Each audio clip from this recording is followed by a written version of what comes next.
Make America healthy again. These 4 words are changing the course of American history, only if we use them. For me, MAHA is much more than a slogan. Today, I want to make it a sledgehammer. Coming up in just moments, you're going to see how the medical industrial complex is stealing the lives of real people, including millions of children, and it's happening right now. We call this next chapter Hijacked, because there's no other way to describe what Big Pharma has done to the people you're about to see, and what they may be doing to you or a loved one right now.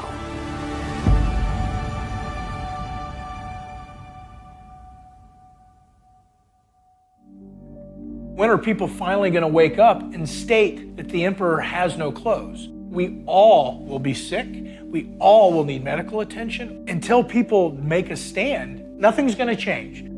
What's funny is after being out of the business for so long, I now realize that the docs that were rep friendly and loved the reps coming in, I don't know if I'd go see them. I have a new respect for those doctors that didn't want drug reps in their office. You got to think, these guys have 4-year degrees, and it could be in public relations or in media or whatever, but they're not scientists. And they're going out there and they're given these 3-week crash courses in these drugs, and they're told exactly verbatim what to say. And you're persuading doctors to make decisions about patient care. The drug reps do not educate physicians.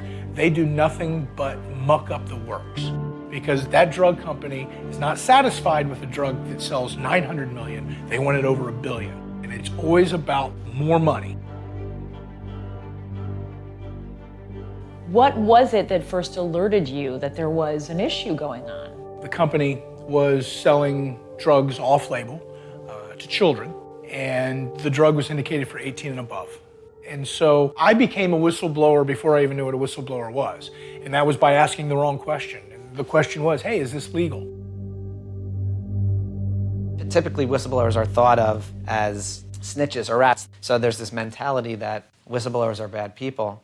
But from what we're finding is it's quite the opposite. These are people that are very concerned about a problem or an injustice that they're seeing. They are putting themselves at tremendous risk to try to solve it. They say, hey, am I really hearing what you're asking me to do? Are you really expecting me to do this? That was the beginning of the end for me. That's where all of a sudden I get demoted. You get labeled a troublemaker, and they want to show you the door. I was finally terminated.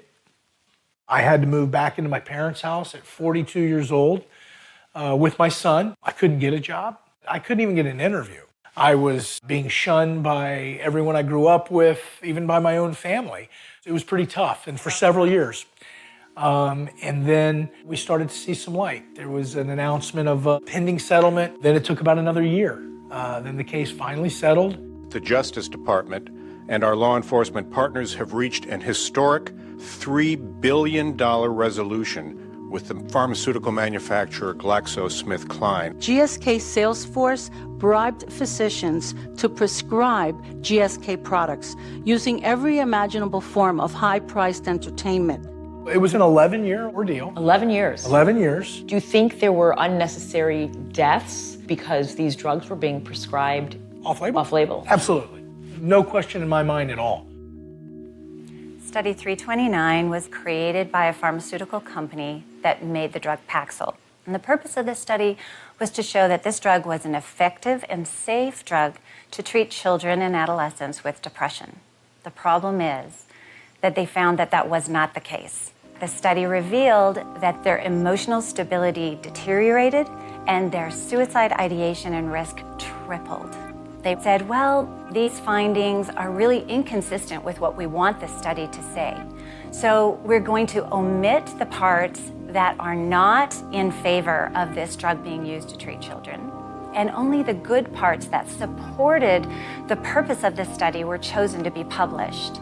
Some of the children that were dropping out because of ideation of suicide, they were labeled as non-compliant, rather than being truly reported as a side effect that would eventually have proven this drug to be a bad choice. These facts that were not accurate and cherry-picked were published in the most respected journal of medicine.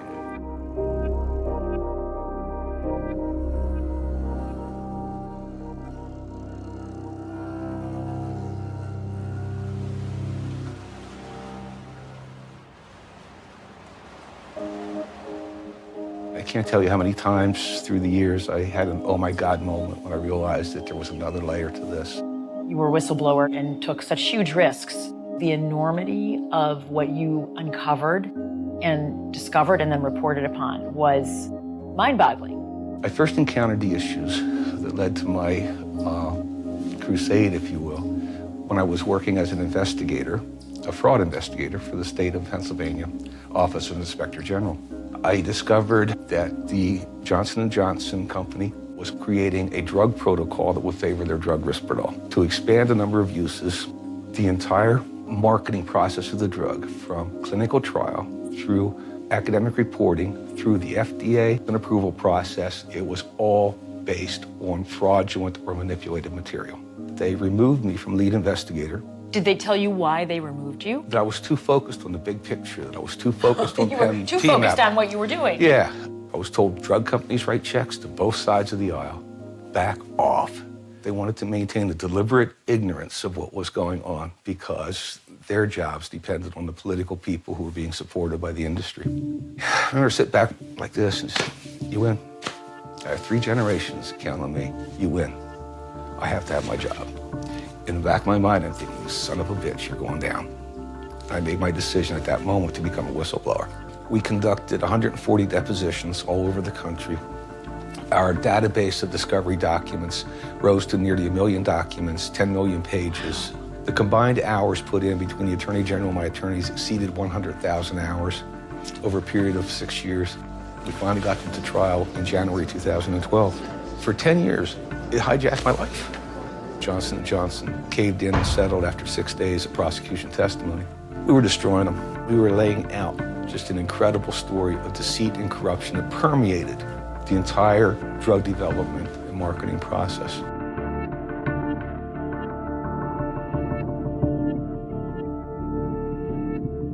There were times that I questioned whether I had the strength to keep going or whether or not I would succeed, but there was never, ever a time when I questioned whether I did the right thing. This is not for the light of heart. You can't think, okay, I'm going to blow the whistle, I'm going to be a multimillionaire. The odds are 95% of you will not get a nickel. You will destroy your career and you'll end up with nothing. You will have the respect of no one. You will be a pariah. You'll be thought of as being crazy. They bury you.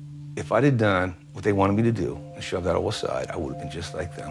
One of our whistleblowers repeatedly tried to confront the issue internally. He brought samples of what he viewed as clear evidence of the fraud, writing sheets that were actually numbers were crossed out and say, this is what's going on, this is what we're being directed to do. Part of the explanation was the words business decision. Johnson & Johnson, in total, I think, paid out almost $3 billion. But it was for a drug they made $44 billion on. Right, so it's the cost of doing business. Exactly. I know that you're handling a case that does have to do with a very large drug company. This is the case that we have brought on behalf of 2 whistleblowers who used to work at Merck. These 2 individuals were scientists who worked in the vaccine research division. They were testing the efficacy of the mumps vaccine. They weren't getting the efficacy for which they were originally given approval.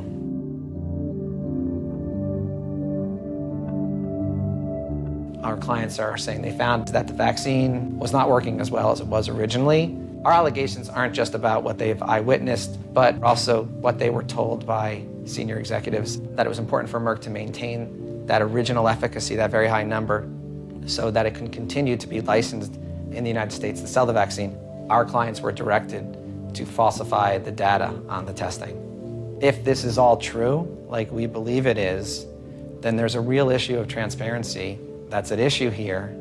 And if one of the major vaccine manufacturers in this country, in the world, is not being forthright with efficacy, then this is something that needs to come forward. This isn't a couple of guys in a smoke-filled room making a plot. This is everywhere. Young people are struggling more than ever I think with the numbers of kids getting anxiety disorder diagnoses, suicidal feelings, suicide attempts, girls especially. I was personally harmed by psychiatric drugs. I didn't even know feeling like this was humanly possible. It felt like I was being hijacked by these chemicals, and I would tell my doctor, I don't feel well, but I didn't really have the language to describe it because I was so young. And he said to me, that's not true, that can't happen, it's not possible, this is just your underlying OCD, anxiety, it's getting worse. It just proves that you need to be on medication. So I felt so betrayed. I was like, you don't understand what's happening in my body. This is not anxiety or OCD. I'm like losing my mind. Something's not right. I'm in the worst pain I've ever been in. These drugs are harmful. Nobody should be taking these drugs. And they are associated with acts of violence against oneself and against others. I've been involved in the cases. I've done the consultations. I've met the clients right in front of me who one day were not on the drug, and 1 week later were talking about wanting to die, who were never suicidal before. Our culture right now has almost romanticized the diagnostic framework that of course they're going to gravitate towards, I have this diagnosis or this diagnosis or this diagnosis or all three, I'm on this med and this med. That phenomenon was just taking off with me. I was, as an elder millennial, growing up in the 90s, I was the beginning of that. I can't imagine what it would be like to be a sensitive, struggling, lost teenager now with the internet and social media and this constant bombardment of messaging telling you that something's wrong with you if you feel pain. And we talk about a mental health crisis in our culture. I think that the medicalized, pharmaceuticalized approaches that have taken this monolithic status in our culture are actually fueling the problem.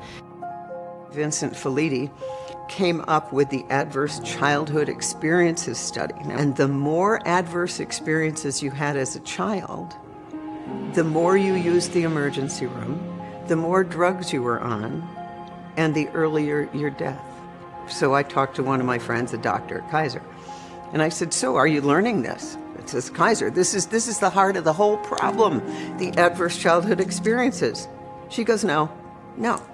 What we're taught is give an SSRI, give Zoloft, give Paxil, give whatever. I was pulled to work at a children's psychiatric hospital. I was 21 years old. Working at that children's psychiatric hospital was my first exposure to just the understanding of the psychiatric industry, even the mental health industry at all. I was working on a unit with kids as young as 4 or 5 years old, as old as 9 or 10. So you can imagine who's going to be admitted to a children's psychiatric hospital at the age of 5. I was exposed to how the psychiatric industry responded to those kids. It was rare to see any kid placed on any less than 3 drugs. This was in 1999 when I started working there. So it's at the height of the era of the brain, of trying to identify quote-unquote mental illness as a brain disorder. So my exposure to that was a wake-up call. And I saw these young kids deteriorate there because what was treatment was sedation. I saw kids be sedated to the fact that their life was drowned out of them. I mean, they were sedated to 18 hours of sleep. So let's consider the implications of this. When you're in an environment that is oppressive, emotions are signals for us. And that environment does not necessarily have to be, abusive. It could also be one in which we're just in a relationship that's unfulfilling. We could have exposure to poisonous foods. We can be completely disconnected from nature and living in screens. The resulting effect that we have internally should be aversive, because that's what it's used to get us back on our path, to correct and solve the problems that are in front of us. If it's an abusive environment, we have to get to safety. If we're putting poison into our bodies, it's to direct us towards health. If we're in an unloving and unfulfilling relationship, it's either to try to face that and create that in our relationship or to leave. If we're in a profession or a job that is off our soul's purpose or mission, all those internal emotions and experiences are designed just for that. Get back on your path. Last year, there was a big movement where the health department wanted to have them reconsider how many prescriptions were made with antidepressants with kids, because it's a big problem. You know, a lot of kids just aren't getting outside and rolling around and playing like we used to. They're sitting on a tablet all day. I started to do my own research and started to dig into SSRIs, and what I found is that there's an area of the brain, and that area of the brain is called the locus coeruleus, and in Latin that means blue spot. And that blue spot is where short-term memory is stored, and then when we go to sleep, that short-term memory is transferred to long-term memory. And think about how important that is for a child that is learning and, you know, exploring the world, and then they have to integrate those experiences that they've had that day with their long-term memory banks. And SSRIs totally prevent that from happening. It's called memory consolidation. Think about how dangerous that is with kids, to basically prevent them from integrating their experiences. And this is one of the reasons that it potentiates suicide with, you know, a certain subset of kids.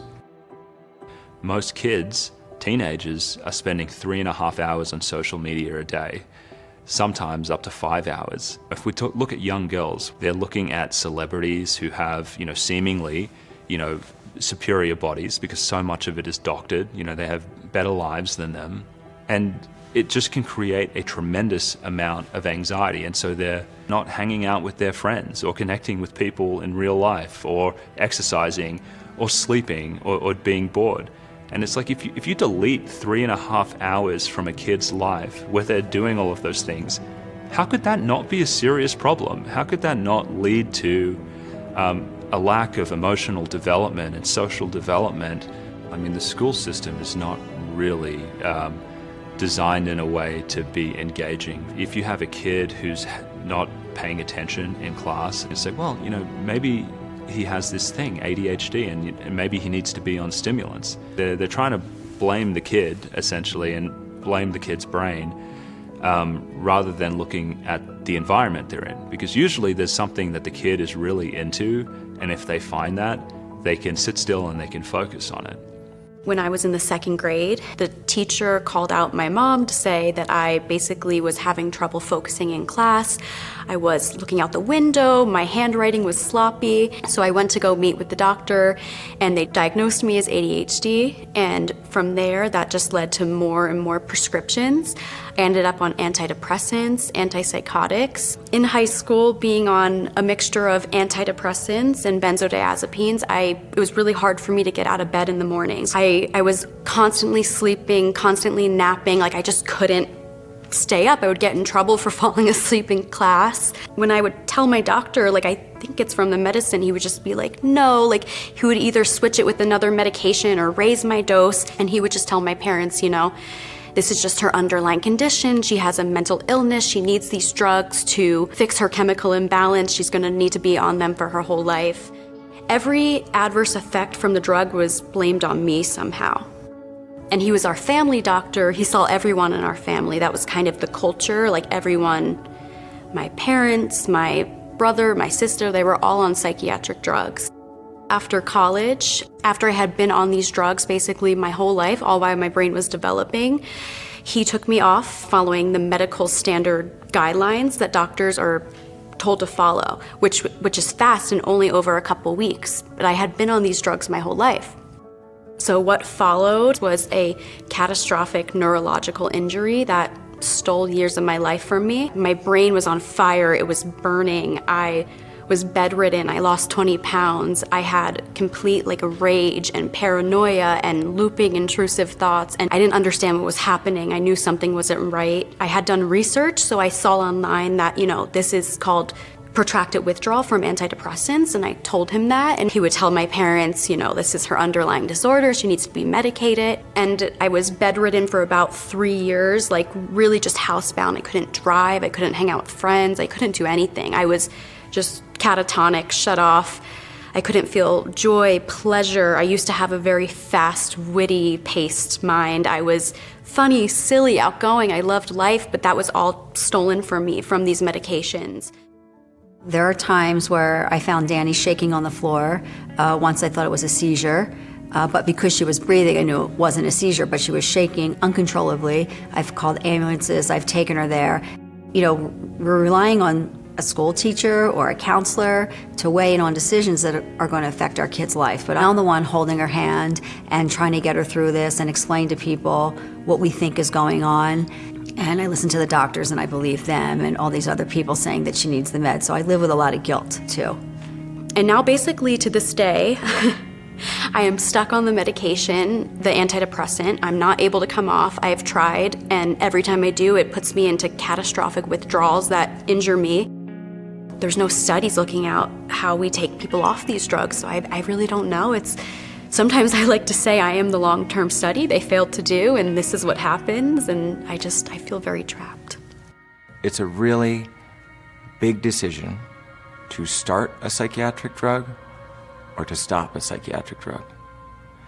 And our culture today tends to be a little bit cavalier about those decisions and the costs of that approach. I was diagnosed with ADHD. I sort of grew up with that in my mind. It sort of helped me make sense of who I was and why the adults around me in particular reacted to me in the ways that they did. But my parents, they were not interested in putting me on a drug for which there was not a whole lot of evidence for safety at that point. And so they left that decision to me, and I made that decision myself at the age of 17, and that's when I started 5 milligrams twice a day, Ritalin. I went from a C student to an A student basically overnight. The good part of my relationship with psychiatric drugs lasted about 3 or 4 years. And then there got to be sort of a neutral period where it was unclear if the benefits were sort of trending versus the harms in the right direction.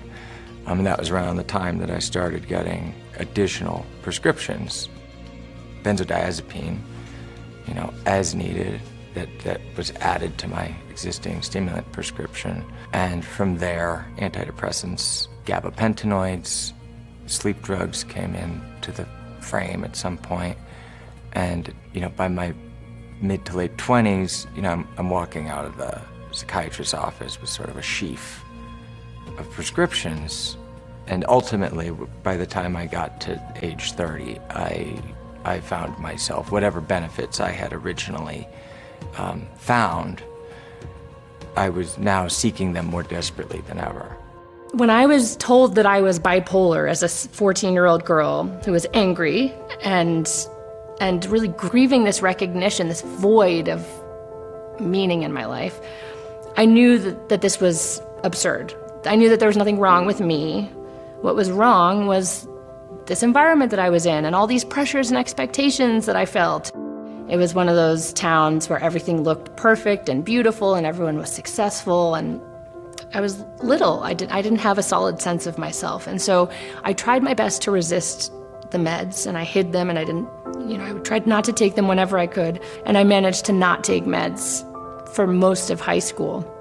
But by the time I got to college and I ended up, staying stuck in the performance game this whole time with my good grades and my good, squash playing and all these things on paper, that I ended up getting into Harvard, and something in me said, maybe I'm wrong about this whole fake self thing, and I'll get to Harvard, this pinnacle of achievement that I've worked so hard for, and I'll finally feel okay in my skin. And when I got there, of course, nothing changed. I still felt empty and lost and overwhelmed by my pain, this emotional pain in me that was just driving me to despair and anger, that I really spun out, and I started, doing drugs and getting myself into all kinds of trouble and not sleeping and not doing my work. And so I went back to psychiatry at that point as an 18-year-old, just so desperate to understand why I felt the way that I felt and what to do about it to stop it. I just was yearning for relief.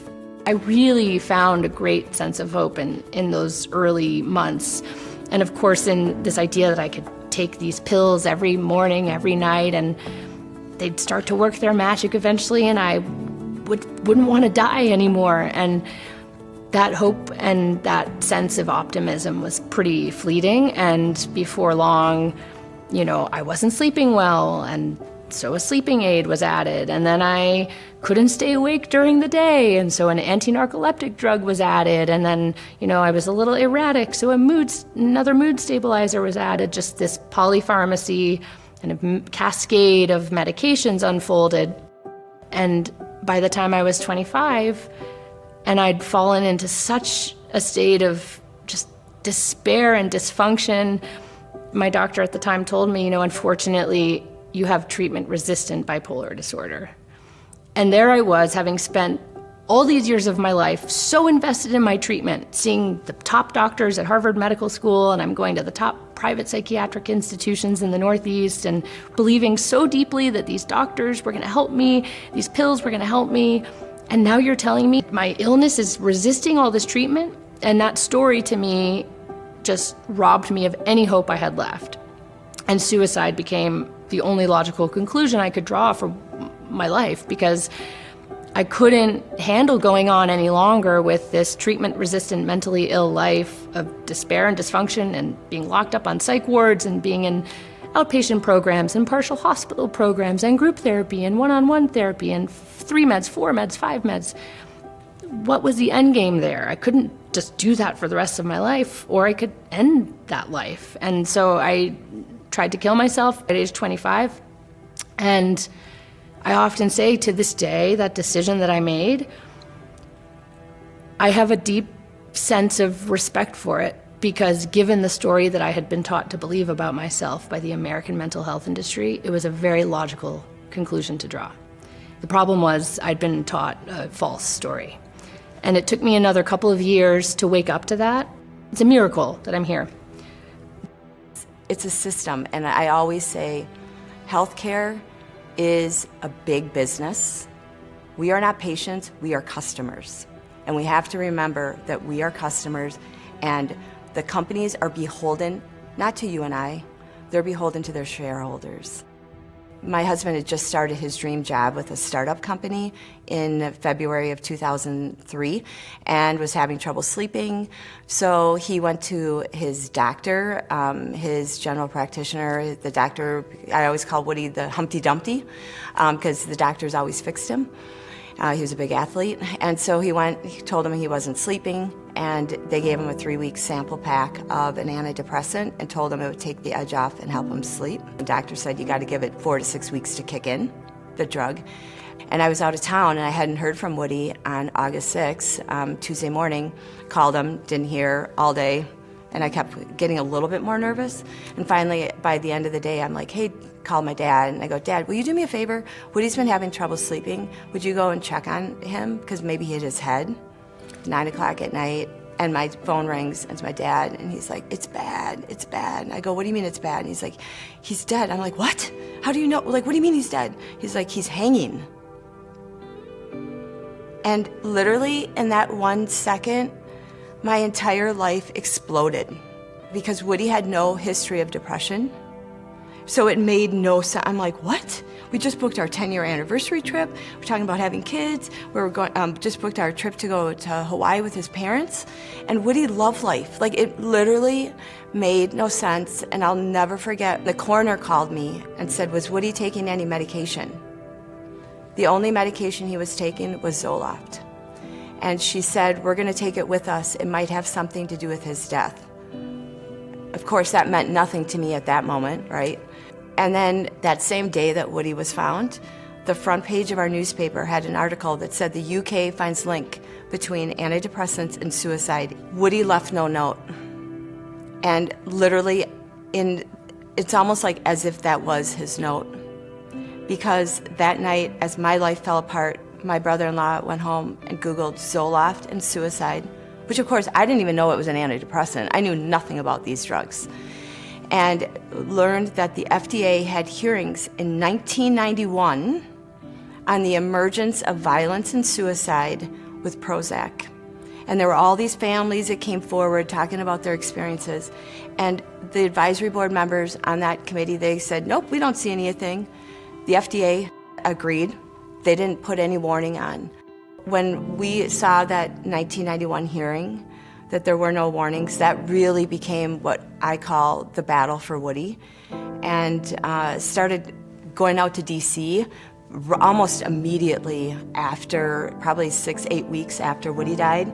Met with the FDA officials thinking they would care, you know, and then met with our members of Congress. And at this time, we didn't realize that there were all these other families, like little kids, that were being put on antidepressants that were taking their lives. We eventually got black box warnings added in 2004. A black box warning is the most serious of FDA warnings. It basically means that they found that there could be death associated with it. With black box warnings, your doctor should be telling you that there are warnings with these drugs. And to get a warning put on a drug, that doesn't just happen lightly. And a lot of times warnings get added once there's been a lot of harms in the real world. They don't necessarily come onto the market with those warnings. To think that the FDA had hearings, they knew about this in '91 when it was just Prozac.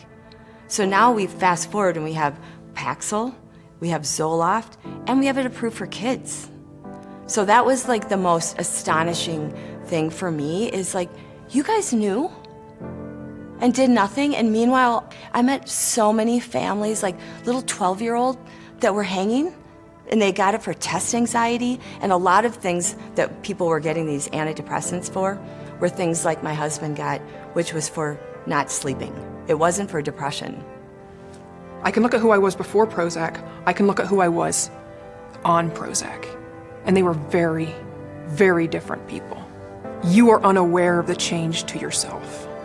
Those around you may be able to see it, but if they mention it to you, you'll deny it because you don't know, because you're under the spell. At the age of 20, I suffered a severe vaccine injury that took me offline. I took the Gardasil vaccine at the advice of my doctor. There was no informed consent. I was simply told, this is a vaccine that you need that will prevent you from getting cancer. I simply trusted my doctor. And so I took the shot. It's a series of 3. By the time that I took the 3rd shot, I could no longer drive. I could not stand up. I was sleeping up to 18 hours a day. Could barely function. And as I started to improve a little bit, and I could eventually walk short distances, I still couldn't stand still. So I couldn't go to a concert. I couldn't ride a train. I couldn't go anywhere where if I fell down, I would not fall flat, because that was a death sentence. And eventually a cardiologist told me, I'd like to put you on a drug. It's been around for 30 years, really good safety profile, no side effects, no dependency, it's safe. And I believed him, and I'd never heard of the drug before. So he put me on Prozac. And that was the beginning of a very dark period in my life. Prozac's an SSRI. And I wasn't depressed. I wasn't anxious, which would be the normal reasons to put me on this, which I guess is one of the reasons I didn't think to ask questions. But what began to transpire in my life after that was very dark. Within months, I lost my faith. It was just gone. I lost my sense of empathy for other people. I lost all empathy for the man I was married to. And I left. And I left in a messy way and in a way that hurt him. And I would never have done that before Prozac. But on Prozac, my ability to connect to other people, my ability to connect to God, and my ability to connect in general was just gone. I was on that drug for a very long time. I began in January of 2021 to taper. 2 weeks later, my mom got sick.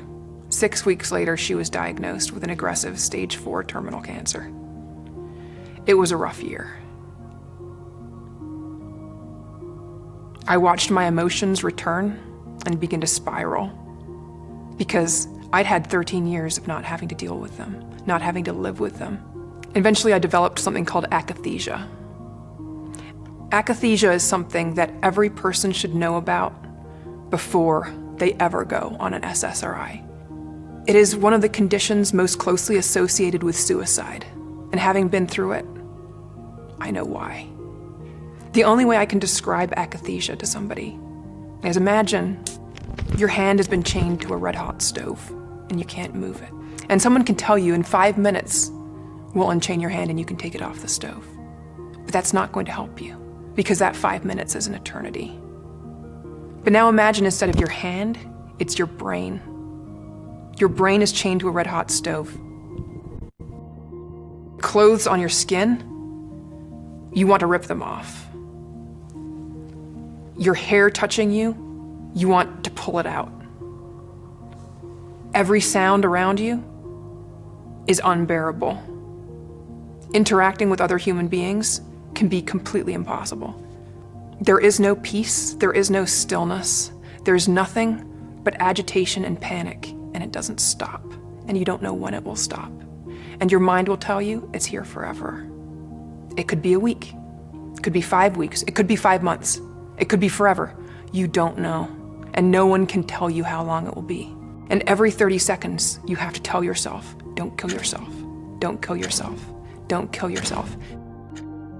I was unable to explain to anyone most of the time what I was going through because I lost words. I could barely speak to convey anything at all because I was so busy inside just continuing to exist moment by moment by moment. And so few people talk about this. So few people talk about akathisia. But it's absolutely horrific, and far too many people coming off these drugs experience it. Akathisia isn't just an effect of withdrawing from these drugs. It can be the effect of being on them too. It is known that for some people, one of the effects of being on an SSRI or ramping onto one is to develop akathisia. So why would we ever be giving these to somebody without telling them, fully informing them, that this most excruciating, debilitating, crippling condition associated with high rates of suicide is a possibility? If you knew that you were in a state of sadness and worry, but there were other ways you could manage that, or you can go on this substance that will narrow you into this narrow band of experience, numbing both joy and sadness, that ran a very real risk of putting you into a mental state so agitated and so horrifying that many people in it commit suicide. Who would choose that? And that's probably why nobody's told. Tapering off these drugs usually starts easy. The beginning of the taper isn't hard because there's enough of the drug still in your body. It's the end of the taper that is hard, as there is less and less and less of the drug in your system. So for me, it was that last 5 to 10% of the drug coming off it that got bad. Now, if I were seeing one of the incredible doctors who helps people, they would have told me, bump right back up the dose, but I didn't know that. I didn't have anyone that I trusted to help me. So I kept on at that lower dose, and that is why akathisia, one of the reasons it lasted so long for me. So it went on for about 5 months, and when it finally ended, over a period of a week or two, I remember suddenly one day being able to look out the window and hear birds and just be. And that was the first moment I realized, I'm surfacing again. I'm going to come out of this. All the mistakes I made and the lessons I learned about what slow tapering actually does look like, which for many, many people requires years, not weeks, not months, years to successfully get off of these drugs without creating, this total turmoil of withdrawal. I knew I needed to take everything I'd learned and try to turn it into something that could help other people. And it was through that process as well that I think I found my way to a new story about what my suffering meant. It's something, I think I've made peace with letting go of feeling like I need to reach. What I can say about what my life looks like today is that I'm the same sensitive, intense woman that that girl that got psychiatrized because of her anger and her intense emotional pain. It's still me. The main difference is that I'm not afraid of it. I'm not afraid of it. And I feel pain every day. I feel tears welling up right now in me. There's a lot of pain to feel, but I'm not afraid of it. And I don't think it's a problem that I need to fix. It's something I need to feel.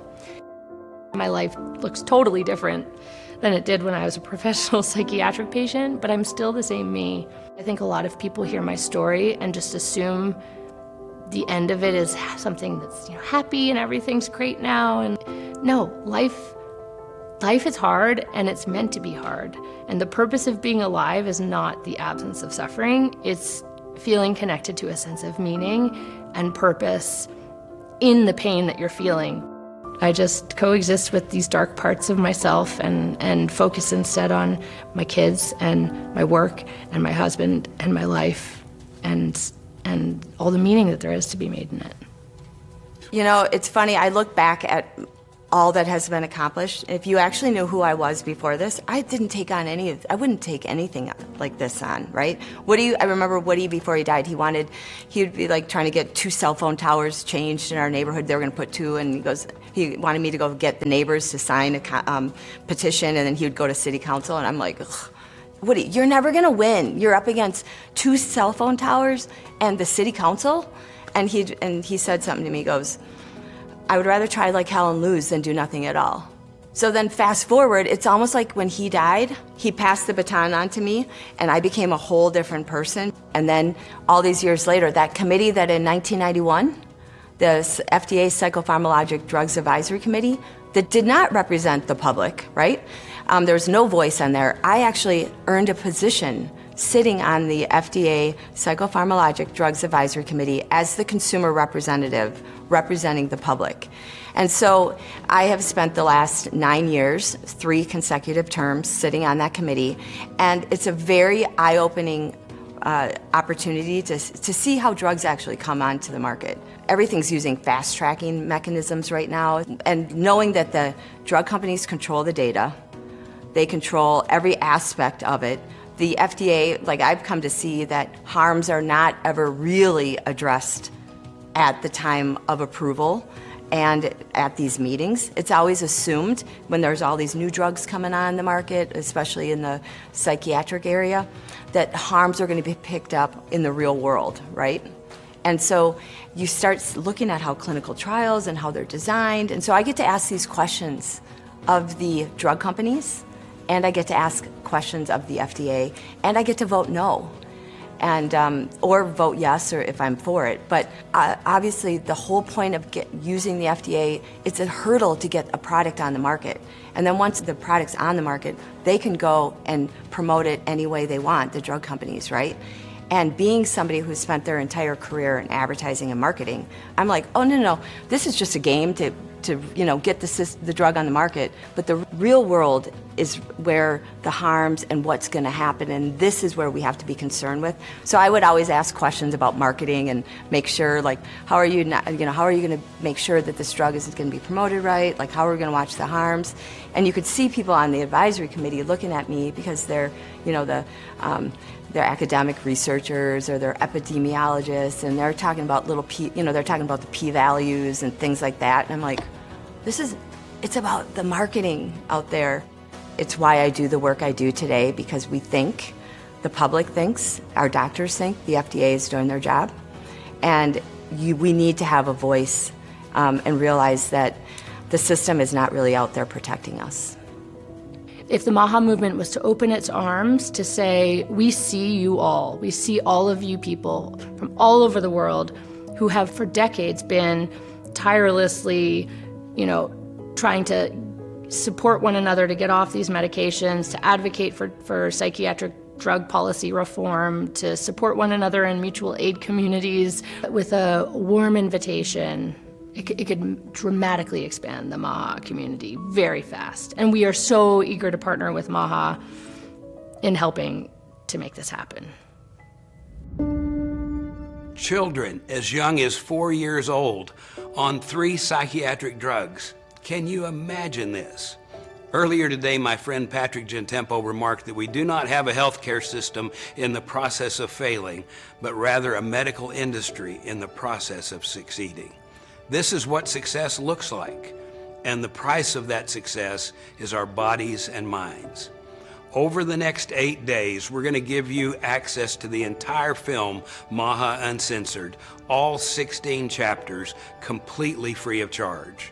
You're going to get Maha-informed truths about everything from how you eat, to the way you drain toxins, to breakthroughs in Lyme and thyroid issues, to the truth about GLP-1s, peptides, stem cells, even previously incurable diseases like cancer and diabetes.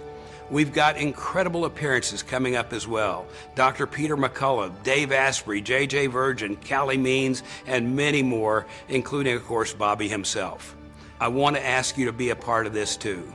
All you need to do is share this film. A single social media post will do.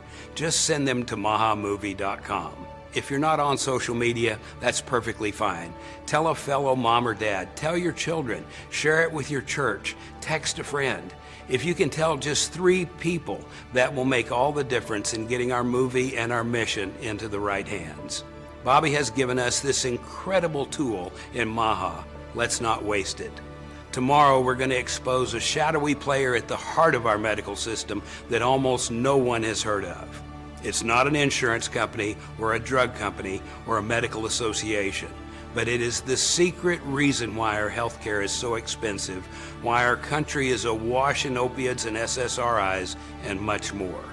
In all my years as a filmmaker, I've rarely stumbled upon a story like this before. And this is just day 1 of Maha Uncensored. I'll see you tomorrow.